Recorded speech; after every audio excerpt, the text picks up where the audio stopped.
જન્મ જન્મના આંધળા ગુરુ મેળા તો અહીંથી ગુરુ ન મેળાવો તો એ અહીં ક્યાંથી મળે?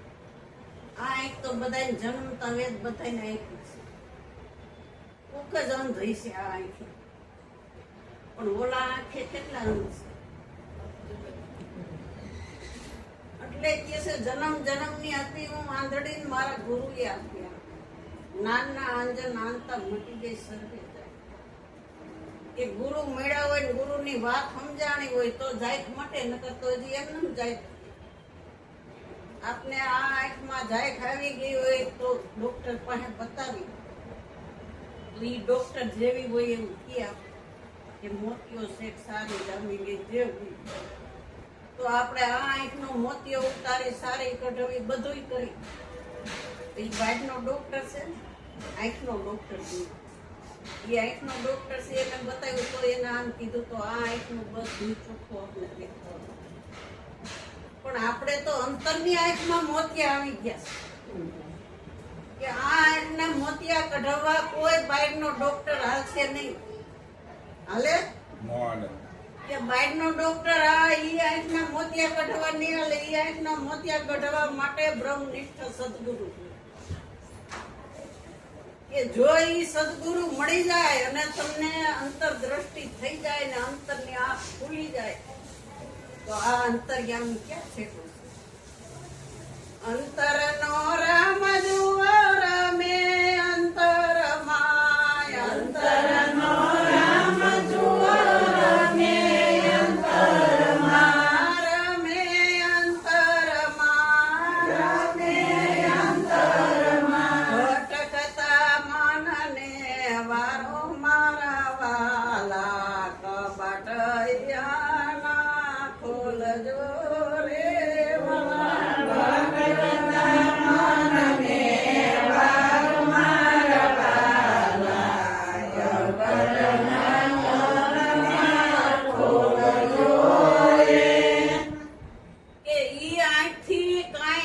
દેખાતું નહોતું અને ઈ આંખથી હવે આપણે બધું દેખાતું. હું દેખાવા માંડ્યો આપણે એ કે આ આંખથી તો બધું દ્રશ્ય દેખાય છે, પણ દ્રશ્યનો દેખનારો દ્રષ્ટા દેખાય છે.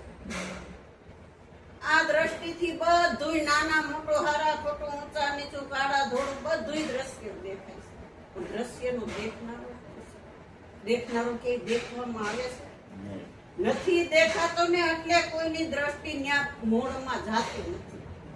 દેખાય તો બધાયની દ્રષ્ટિ જાય. અત્યારે શંકર ભગવાનના મંદિરે જાવ નો દેખાય છે કેમ કે ન્યા લાઈનો લાગી છે કે શંકર ભગવાનના મંદિરે આ શ્રાવણ મહિનો છે એટલે આજ જ શંકરને પૂજવાના, પછી બીજા દિવસ ક્યાં ખોટા છે? અને જેને સંત સદગુરુ મળી ગયા એને તો 365 દિવસ સાચા. કેમ કે આ એક મહિનામાં કલાકો કે મિનિટો સેકન્ડ વધી જાય છે અને બીજા બધા દિવસોમાં વસાવતું થઈ જાય છે કે એમાં તો કાંઈ ફેર પડતો નથી. સૂર્ય જે ટાઈમે ઉગે એ ટાઈમે ઉગવા, આઠમે છે એ ટાઈમે આઠમ. શ્રાવણ મહિનો હોય, ભાદર હોય કે આહુ હોય, ગમે એ મહિનો ત્યાં કાંઈ ફેર ન પડે, પણ એક મહિનો ભક્તિ કેમ વધારે થાય? કેમ કે એ ભક્તિ છે એ બહારની ભક્તિ છે ને આ તમને સદગુરુ મળે તો અંતરની ભક્તિ બતાવે. ભક્તિ કરી અંતરમાં તો 12 ભયો પ્રકાશ દાબી દુખી નૂરી પુષ્પની. એ અંતરની ભક્તિ કરી છે એટલે તમે ઘરમાં ગમે એ ભક્તિ કરતા હો તો કોઈને ખબર પડે એવી નથી. આવી ભક્તિ આપે છે એટલે કે છે ભક્તિ કરી અંતરમાં 12 ભયો પ્રકાશ. આ તમારે કોઈને દેખા દેખી કરવાની નથી, ભક્તિ થઈ ગઈ છે. કઈ કરવું નથી, થઈ રહી છે. 1 કલાક કઈક આવ એમની માટે બેહવાનું નથી. કામ કરતા કરતા હરતા કરતા ધંધો કરતા ધ્યાન હરીનું થઈ ગયું. વિરાટ મહારાજે તો એટલું કીધું નક્કી કરી નિષ્ઠાનો પડશે આ ધર્મ કે તું તારો ધર્મ સંભાળ. થોડા દે જેસલ ને શું કીધું, તારું પાપ બધું અંદરથી પોકારી લે, તું તારો ધર્મ. એટલો જેસલ ને કર્મ હતા બધાય પોકારીને પળમાં કેમ પીર કીધો આપણે તો 10 વર્ષ 12 વર્ષ થયા તો હજી પીર કેમ નથી થતા? હું તમે દેખાય કે એટલે સંતોના સંગમાં જવાની જરૂર છે. સંત સમાગમ નિસ્દિન કરીએ, સાંભળીએ શુદ્ધ ગુણ, સજ્જન કેરા સંગમાં પ્રગટે પ્રેમની ગુણ. આ સજ્જનના સંગમાં બેઠા તો આપણા અંતરમાંથી પ્રેમ આવશે, અને બહારનો ઉપરનો પ્રેમ કાંઈ કામમાં આવશે નહીં. જ્યાં સુધી અંતરમાંથી પ્રેમ ભાવ ન જાગે ત્યાં સુધી આ અંતરમાં રામ છે એ રીજે એવું. કોઈ કે છે રામ છે એ રામનું શરીર છે, પણ એનું નામ છે ને એ અખંડ છે. રામને અત્યારે આપણે અયોધ્યા જાય તો રામનું શરીર મળે, એનો ફોટો મળે તમને, પણ હાજરના રામ મળે નહીં. આ બધા હાજરના રામ છે. એટલે કાલિદાસ મહારાજ કહે છે હાજર માલને મેળવીને શોધો હાલ કરી લ્યો, ભટક્યા તો આ ભાવ બગડી જવાનો. ભટકારો મટાડી દીધો એને સંત કહેવાય. હવે ક્યાં ભટકવાનું, હવે ક્યાં ગોતવાનું છે? તમારા અંગ સંગ છે ક્યાં નથી. જ્યારે જોઉં ત્યાં તને ભાડું, ઉઘડું અંતરનું તાળું. જ્યારે જોઉં ત્યાં તને ભાડું, ઉઘડું અંતરનું તાળું. કે આવા મળ્યા ગુરુદેવ દયાળુ, ઉઘડું મારા અંતરનું તાળું. આ અંતરના તાળા સદગુરુ વિના ખોલે કોણ? આ કાયા ભીતરમાં પ્રકાશ કોણ કરી દે? સદગુરુ. એટલે કે સદગુરુ વિના કોણ ઓળખાવે અખંડ આત્મ બ્રહ્મ. તારો પ્રભુ હશે તારામાં તેની આડ પડી છે કેમ? આપણે મંદિરે દર્શન કરવા જવું હોય તો એનો સમય હોય ને એ સમયે જ જવું પડે. તમે 2 વાગે જાઓ ત્યાં દર્શન કરવા, કે અટણ અમાર શંકર ભગવાનના દર્શન કરવા થાય, પડદા બંધ થઈ ગયા હોય, મંદિરે બંધ થઈ ગયા, પણ એનો ટાઈમ હોય ને એ ટાઈમે જાવ ને તો તમને ત્યાં દર્શન થાય, નકર ન થાય. અને અહીં છે કોઈ ટાઈમ? જઈ આવો તો હાજર હાજર હાજર. આ મનનું મંદિર, આ દેહ દેવળમાં આ દેવ અત્યારે હાલ હાજર પ્રગટ હુંકારા કરી દેશે.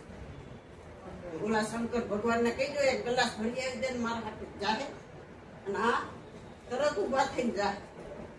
એટલે કે છે પ્રગટ પ્રભુની આ તો મૂર્તિ વસી મારા મન મંદિરની માય. ઘડનારા એ ઘડી પાતો પાતની, ઘડનારા નથી નાય છે. આને નાચને જાય આ પ્રગટ હાજર, હાલતી ચાલતી બોલતી ખાતી પીતી આની બલિહારી છે. મારા ગુરુજીની બલિહારી રે મને 53 ઓળખાય. એ તો ખેલે 12 નિરાધાર. આકાશને કોઈનો આધાર છે? નિરાધાર. નિરાધારને કોઈનો આધાર નથી. આપણે આ આધાર વાળું શરીર છે, આમાં નિરાધાર બેઠો છે ને, તો આ શરીરમાંથી શબ્દ મન બોલી શકે, નકર શું બોલી શકે?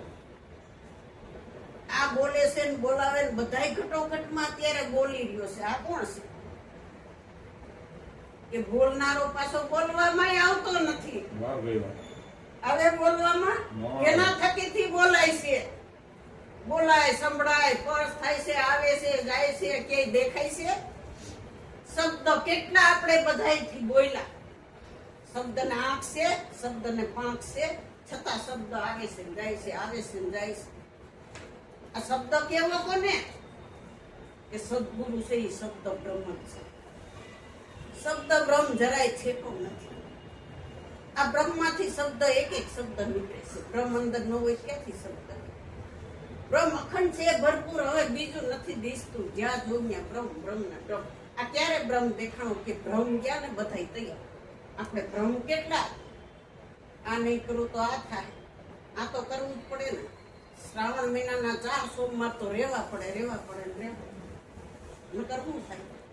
નો રહી.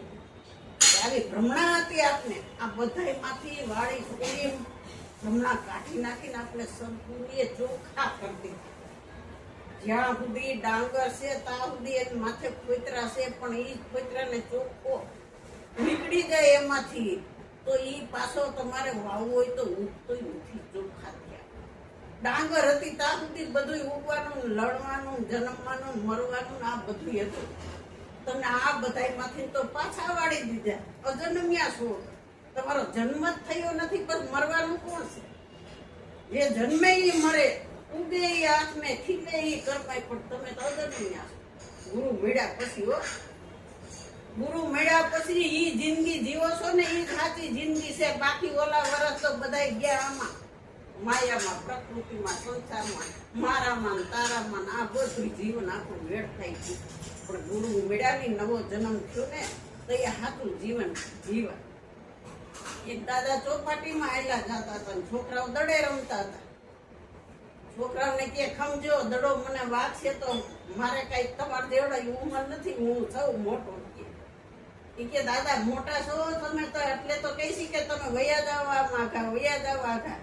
એટલે છોકરો એક હતો, એને ઘેરે ગુરુ આવતા વારે ઘણીએ, તેને ખબર હતી કે ગુરુ મુખી હોય ને એને ઉંમર ન હોય, આયુષ્ય ન હોય, એને આમાંથી બધાયમાં પર થઈ ગયા. એવડા છોકરાને એટલી ખબર હતી, એને ઘેરે કઈક સંત આવતો હોય, ગુરુ આવતો હોય, સત્સંગ કરતા હોય, જો એવડા છોકરા શબ્દ પકડે. અને આપણે હજી 60 વર્ષ જેવા થયા તો હજી શબ્દ પકડતા. એક જ શબ્દ સદગુરુ આપને આપે, બીજા આપે એક શબ્દ ગુરુ દેવ કા તાકા અનંત વચ્ચા ઠગ ગયા મુનિજન પંડિતો વેદોય મુકા. એક શબ્દ માંથી બધા શબ્દ નીકળે છે, પણ એક શબ્દ આપણે અંદર ઉતારવો તો પડે ને. શબ્દ તો સૌ કોઈ બોલે, પણ શબ્દનો વિચાર નથી કરતા કે આ શબ્દ હું કહેવા માંગે. જો આ વિચાર કરશું તો આપણે આપણી ઓળખાણ થાય.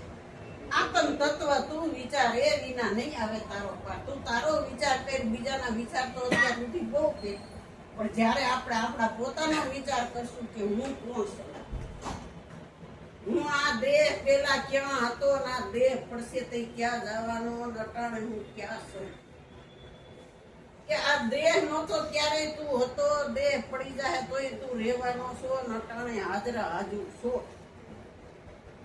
જીવ કાયા છોડીને જાય ક્યાં જઈ ઠરવાનો, જીવ કાયા છોડીને જાય ક્યાં જઈ ઠરવાનો. નથી અમારા ભૂમિનું ને ભાન, ક્યાં જઈ ઠરવાનો. નથી અમારા ભૂમિ